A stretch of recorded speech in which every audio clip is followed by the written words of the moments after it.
यदि बाजीराव मस्तानी आपने मूवी देखी है तो इस संधि को आपने देखा होगा। एक राजा है जो एक ऊंचे से सिंहासन पर बैठा है, अपने दोनों साइड में शेर बांध रखे हैं उसने, और उसके सामने गिरफ्तार करके बाजीराव को सामने लाके बिठाते हैं। और राजा कहता है कि पेशवा बाजीराव तुम्हें गिरफ्तार कर लिया गया है। पेशवा एकदम आराम से कूल चिल होके बोलता है कि निजाम गिरफ्तार मैं नहीं हूं, गिरफ्तार तुम हो। ये जो चारों तरफ आदमी दिखाई दे रहे हैं ये तुम्हारे नहीं मेरे हैं। और निजाम को लगता है कि यार मराठे बंदूक ले लेके तैयार खड़े थे कि घेर लिया इन्होंने तो। और उसके बाद निजाम जब फंस गया तो निजाम को बाकायदा संधि करनी पड़ी। वहां पर जो वो संधि हो रही है वो मुंगी सिव गांव की संधि है। हालांकि इस मूवी में तो बाजीराव को बेचारे को बहुत ही घटिया सा दिखाया हुआ है, और बाजीराव जो है वो संधि करते टाइम वहां पे डायलॉग और फर्जी फर्जी से डायलॉग दिए हुए। बाजीराव वहां बोल रहे हैं, हैदराबाद के राजा को बोलते थे निजाम, तो बाजीराव के मुंह से वहां डायलॉग बुलवाया कि फलों के राजा को कहते हैं आम, दक्षिण भारत के राजा को कहते हैं निजाम। मुझे लगा यार संजय लीला बंसाली ऐसे कैसे कर सकता है यार तू? मराठों के पेशवा के सबसे बड़े सरदार से इतने चालू बाजारू टाइप के डायलॉग कैसे बुलवा सकता है? आम आम निजाम निजाम, ये कोई डायलॉग है संधि में बोले जाने वाले? थोड़े ढंग की बातें करते हुए दिखाते यार, सेंसिबल दिखाते बाजीराव को, दिखाते कि विजेता किस प्रकार का बिहेव करता है। मजाक क्या जोकर बना के रख दिया। और यदि राजा अपनी संधियों में इस प्रकार की बातचीत करते हैं अकॉर्डिंग टू बॉलीवुड, फिर तो यार एक राजा दूसरे राजा को लेटर लिखता है तो वैसे भी लिखता होगा, शीशी भरी गुलाब की इन पत्थर से फोड़ दूं, तुम्हारे खत का जवाब नहीं आया तो खाना पीना छोड़ दूं। ये भी कहलवाई देते यार थोड़ा बहुत, फर्जीवाड़ा दिखाते हैं बॉलीवुड वाले। अब बाजीराव क्रूर टाइप का आदमी था। कहते बाजीराव से या तो लोग डरते थे या बाजीराव से नफरत करते थे।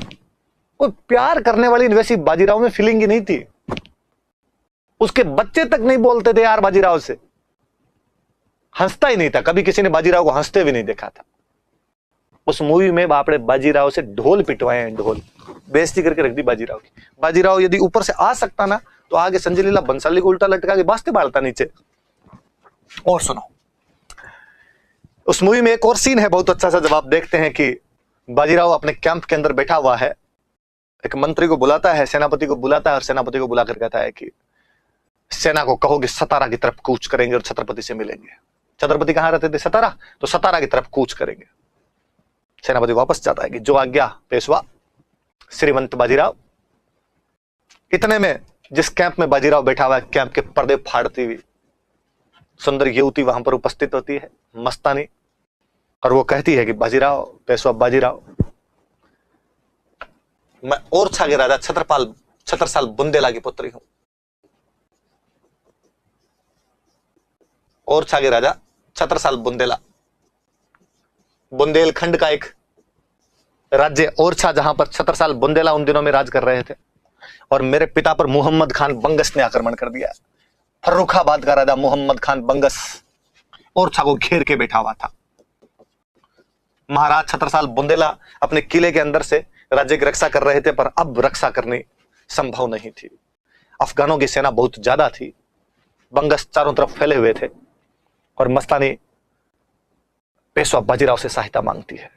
पेशवा बाजीराव पुनः अपने सेनापति को बुलाकर कहते हैं कि सेनापति, इस सेना को कहिए कि सतारा की तरफ कूच नहीं किया जाए, हम ओरछा चलेंगे। सेनापति ने कहा कि जब महाराज छत्रपति साहू को पता चलेगा कि हम उनसे मिलने सतारा नहीं जाकर ओरछा की तरफ जा रहे हैं तो छत्रपति दंड देंगे। पेशवा हंसकर कहता है कि नहीं सेनापति, जब महाराज छत्रपति साहू ये सुनेंगे कि एक हिंदू दूसरे हिंदू की रक्षा करने के लिए गया है तो बेहद खुश होंगे। हमें हिंदू पद पादशाही स्थापित करनी है। बाजीराव अपने तेज गति से ओरछा की तरफ जाता है।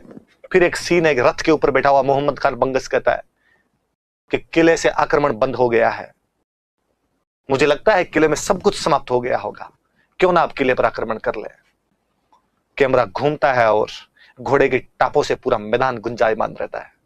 बाजीराव अपने सैनिकों के साथ आ जाता है, मोहम्मद खान बंगस को भगा देता है वहां से, छत्रसाल को जीत दिलवाता है।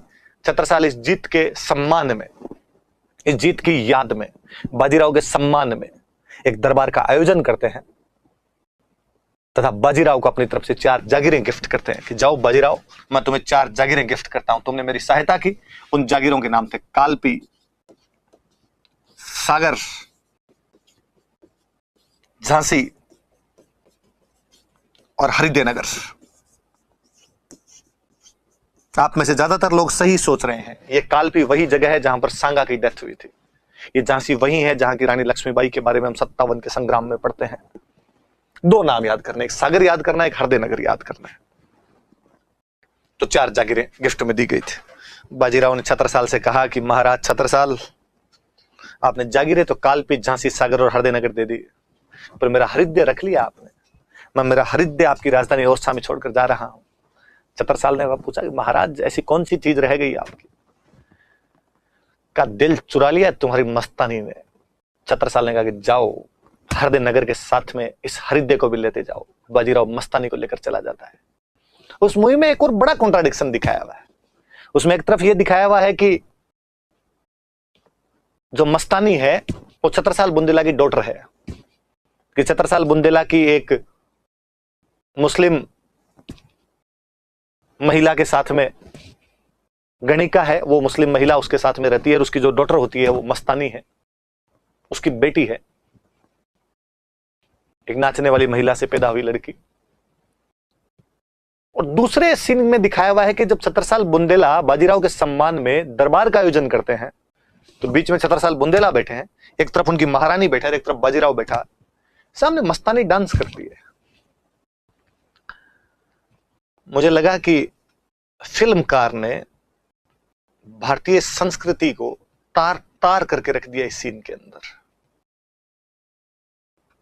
मतलब फिल्मकार ये बताना चाहता है कि भारत में पहले लोग किसी बड़े मेहमान के घर पर आने पर अपनी बेटियां नचवा दिया करते थे।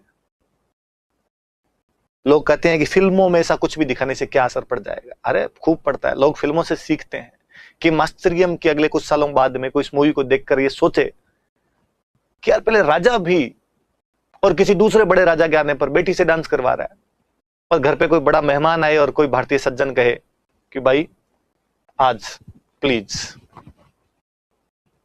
गलत था। या तो आप बेटी मत दिखाइए, साफ साफ दिखा दीजिए कि साहब इस प्रकार एक दासी की बेटी है वो, और या आपने बेटी दिखा दिया उसको तो डांस मत करवाइए। दो अलग अलग चीजें हैं, एक साथ मिलाने की कोशिश मत कीजिए आप। पर भारत में लोग इतिहास जानते ही नहीं, इन चीजों की तरफ ध्यान ही नहीं देते।